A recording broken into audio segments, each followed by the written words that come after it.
उपाध्यक्ष महोदय, मैं समझता हूं कि अब तक इस वैदेशिक नीति पर न केवल इस ओर के सदस्यों ने ही बल्कि दूसरी ओर के सदस्यों ने भी प्रधानमंत्री जी को धन्यवाद दिया है। इसलिए मैं अपनी तरफ से धन्यवाद देकर उनका बोझ बढ़ाना नहीं चाहता।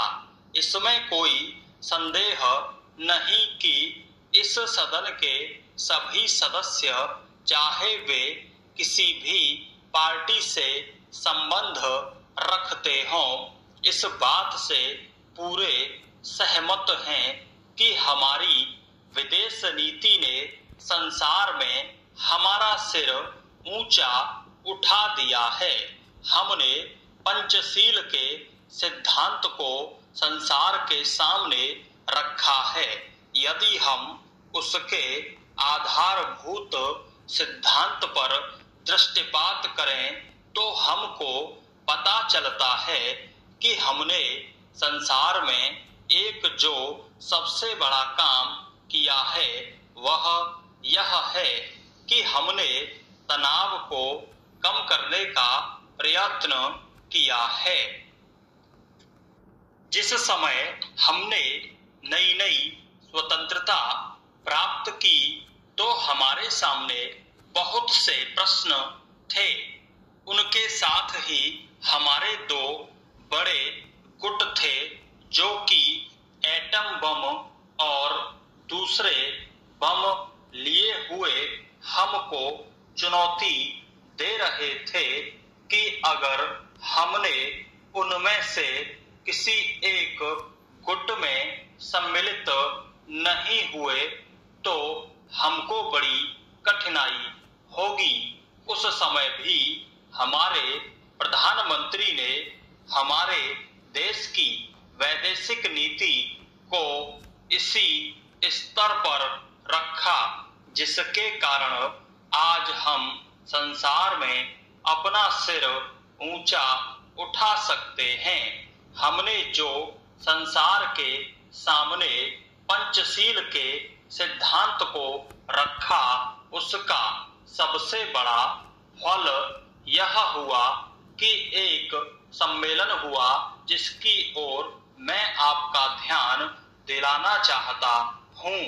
इस सम्मेलन में बड़े उत्साह के साथ संसार के 29 राष्ट्रों ने, जो कि एशिया और अफ्रीका से संबंध रखते थे, यह घोषणा की कि हम संसार में तनाव कम करना चाहते हैं और साथ ही हम यह चाहते हैं कि संसार में जो विभिन्न सामाजिक और आर्थिक नीतियां हैं वे साथ साथ चल सकें। हमारी वैदेशिक नीति में जो सबसे महत्वपूर्ण चीज है वह है सह अस्तित्व की भावना।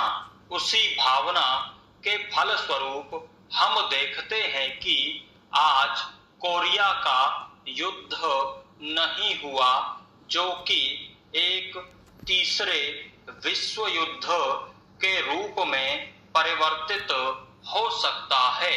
हमारी इस नीति के कारण हमारे अमेरिकी मित्र हमसे कुछ अप्रसन्न भी हो गए, लेकिन यदि हम ऐसा न करते तो आज संसार को तीसरा युद्ध देखना पड़ता। मैं बहुत ज्यादा समय नहीं लूंगा, थोड़ा ही लूंगा। पैराचेज। उपाध्यक्ष महोदय, मैं निवेदन कर रहा था कि जब हम कोई प्रश्न उठाएं तो यह देखें कि हम इसमें से कहां तक बढ़ा सकते हैं। किसी चीज का मूल्य क्या हो, महंगी पड़े या सस्ती पड़े, इसको हमें विशेष नहीं देखना है, गांधी जी ने कितनी ही बार हम लोगों को यह बात समझाई कि मूल्य किसी चीज का रुपए पैसे में क्या है, यह कोई महत्व की बात नहीं है। आप जानते होंगे कि एक वस्तु जो कि हमारे देश में बहुत सस्ती मिलती है, वही वस्तु दूसरे देश में महंगी मिलती है। पैराचेज। इतना निवेदन करने के बाद अब मैं श्रम विभाग की जो रिपोर्ट है उसकी एक मद की ओर तुरंत आ जाता हूं। जैसा कि पहले मैंने कहा, मैं समझता हूं कि हमारे इस श्रम विभाग का महत्व दिन प्रतिदिन बढ़ेगा। बहुत से प्रश्न हैं जिनकी तरफ आपका ध्यान भी नहीं है। उन प्रश्नों को आपको लेना पड़ेगा। आज आपका श्रम विभाग अधिकतर औद्योगिक श्रमिकों की ओर ध्यान दे रहा है। अभी हमारे माननीय सदस्य ने जो खेतिहर मजदूरों की दशा सुधारने की ओर भी आपका ध्यान दिलाया था और बतलाया था कि आज उनकी कैसी खराब हालत हो रही है, मैं उनसे पूरी तरह सहमत हूं। हमारी सरकार का ध्यान देहाती श्रमिकों की ओर नहीं गया है। उनकी बड़ी बुरी हालत है। आपने उनकी दशा सुधारने के लिए क्या किया है? मैं पूछना चाहता हूं कि जो लाखों और करोड़ों आदमी देहातों में बेकार बैठे हुए हैं, उनको मजदूरी और काम दिलाने के लिए आप क्या कर रहे हैं? करीब 7 लाख आदमी नौकरियों के लिए प्रार्थी हैं। जैसा कि रिपोर्ट में लिखा है, इनके अतिरिक्त कितने ही लाखों और करोड़ों आदमी देहातों में बेकार बैठे हुए हैं और कितने ही आधी बेकारी की हालत में हैं।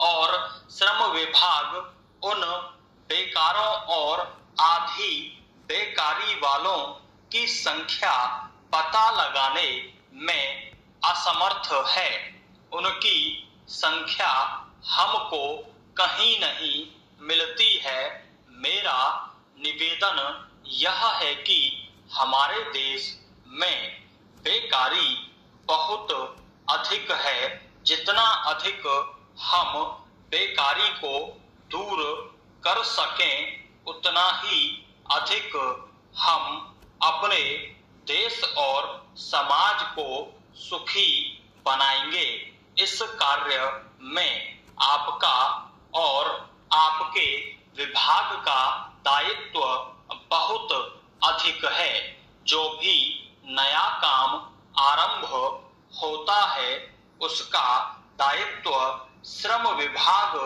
पर रहता है। धन जनता की भलाई के लिए खर्च होना चाहिए।